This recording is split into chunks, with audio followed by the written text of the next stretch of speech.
नमस्कार। आज की इस ज्ञान ब्रीफिंग में स्वागत है।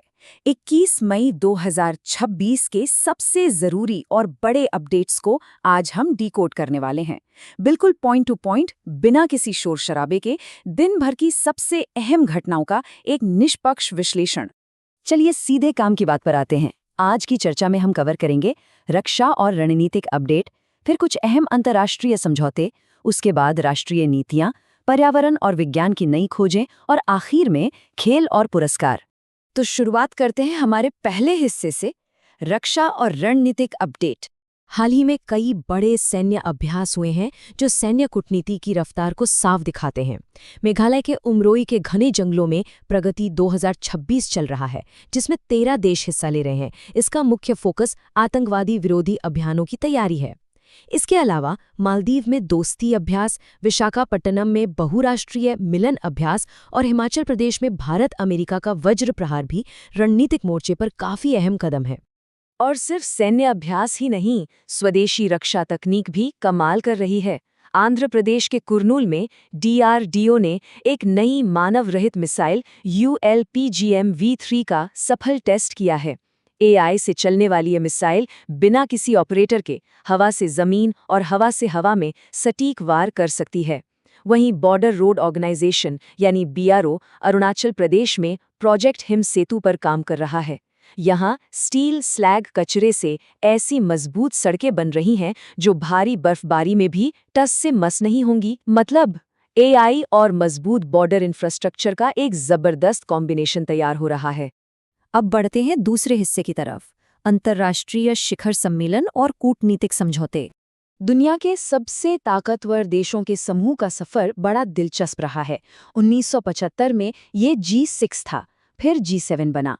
98 में रूस के आने से G8 हुआ और 2014 में रूस के जाने के बाद वापस G7 हो गया। अभी अचानक से चर्चा में क्यों है? क्योंकि फ्रांस में 52वां G7 शिखर सम्मेलन होने वाला है और फ्रांस के राष्ट्रपति इम्मैनुएल मैक्रोन ने भारत के प्रधानमंत्री को भी इसमें खास न्योता दिया है। वैश्विक मंच पर भारत की बढ़ती अहमियत का ये एक बहुत बड़ा संकेत है। कूटनीति की बात करें तो और भी बहुत कुछ चल रहा है। नई दिल्ली में क्वाड देशों यानी अमेरिका, ऑस्ट्रेलिया, जापान और भारत के विदेश मंत्रियों की एक बहुत ही अहम बैठक होने जा रही है। इसके साथ ही भारत और इटली के रिश्ते अब विशेष रणनीतिक साझेदारी के लेवल पर पहुंच गए हैं, जिसमें एक नया डिफेंस रोड मैप भी शामिल है। और हाँ, रोम में प्रधानमंत्री नरेंद्र मोदी को कृषि क्षेत्र में बेहतरीन योगदान के लिए FAO एग्रीकोला मेडल से भी नवाजा गया है। ये साफ दिखाता है कि हमारी विदेश नीति अब कई अलग अलग मोर्चों पर एक साथ काम कर रही है। चलिए अब देश के अंदर चल रही कुछ अहम हलचलों पर नजर डालते हैं। हमारा तीसरा हिस्सा, राष्ट्रीय नीतियां और पहल। ये आंकड़ा सच में हैरान करने वाला है।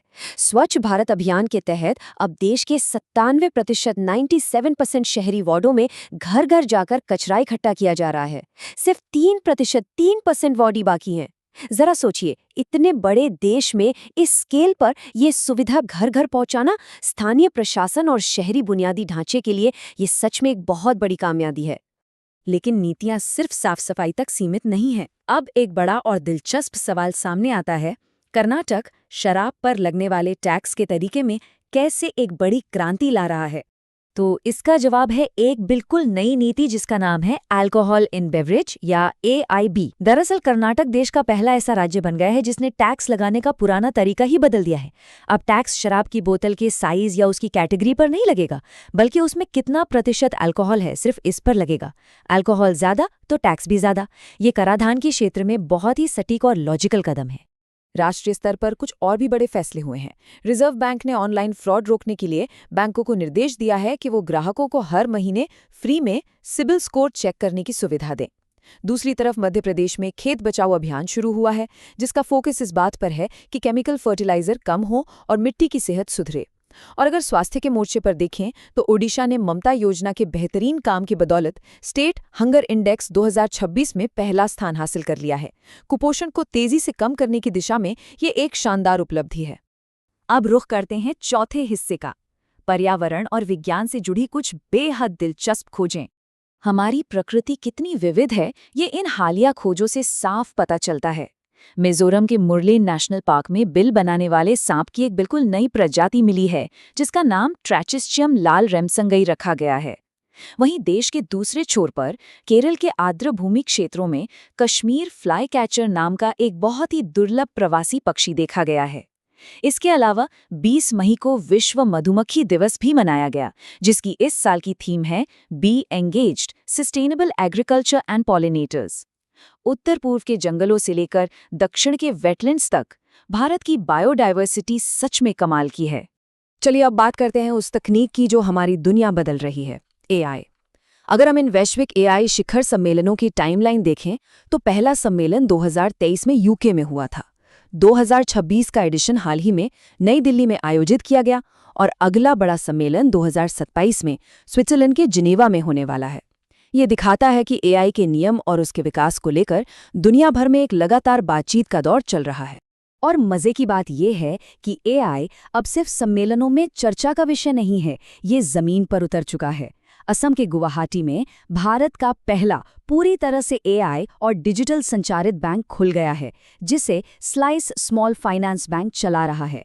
बिल्कुल पेपरलेस लेन देन और एआई मशीनें जो सब कुछ खुद हैंडल कर सकती हैं। ये इस बात का जीता जागता सबूत है कि तकनीक हमारी रोजमर्रा की जिंदगी और बैंकिंग सिस्टम में कितनी तेजी से शामिल हो रही है। अंत में चलते हैं हमारे 5वें और आखिरी हिस्से की ओर, खेल और वैश्विक पुरस्कार। साहित्य की दुनिया का एक बहुत बड़ा अपडेट सामने आया है। 2026 का प्रतिष्ठित अंतर्राष्ट्रीय बुकर पुरस्कार ताइवान ट्रैवलॉग को दिया गया है। इसका बेहतरीन अनुवाद लिन किंग ने किया है। ये पुरस्कार दुनिया भर के अनुवादित साहित्य को एक नई पहचान दिलाने और लेखकों के साथ साथ अनुवादकों की कड़ी मेहनत को सम्मानित करने का एक शानदार मंच है। खेल के मैदान से दो बहुत ही अलग तरह की खबरें हैं। पहली खबर जश्न की है। भारत ने इंग्लैंड को हराकर अंडर 19 U19 क्रिकेट विश्व कप 2026 का खिताब अपने नाम कर लिया है। युवा खिलाड़ियों का ये प्रदर्शन सच में बेहतरीन रहा। लेकिन वहीं दूसरी तरफ नेशनल एंटी डोपिंग एजेंसी यानी नाडा ने कड़ा रुख अपनाते हुए एथलीट अंकित और जयेश पाटिल पर नियमों के उल्लंघन के चलते 3 साल का बैन लगा दिया है। खेलों में ईमानदारी और पारदर्शिता बनाए रखने के लिए ऐसे सख्त कदम बहुत जरूरी हैं।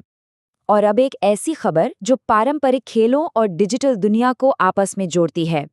Grand master Arvind Chidambaram Riyadh में होने वाले ई स्पोर्ट्स वर्ल्ड कप 2026 के लिए क्वालिफाई करने वाले पहले भारतीय बन गए हैं। ये अपने आप में एक इतिहास है और ये साबित करता है कि शतरंज जैसा दिमागी और पारंपरिक खेल अब ई स्पोर्ट्स के मंच पर भी अपना जलवा बिखेर रहा है।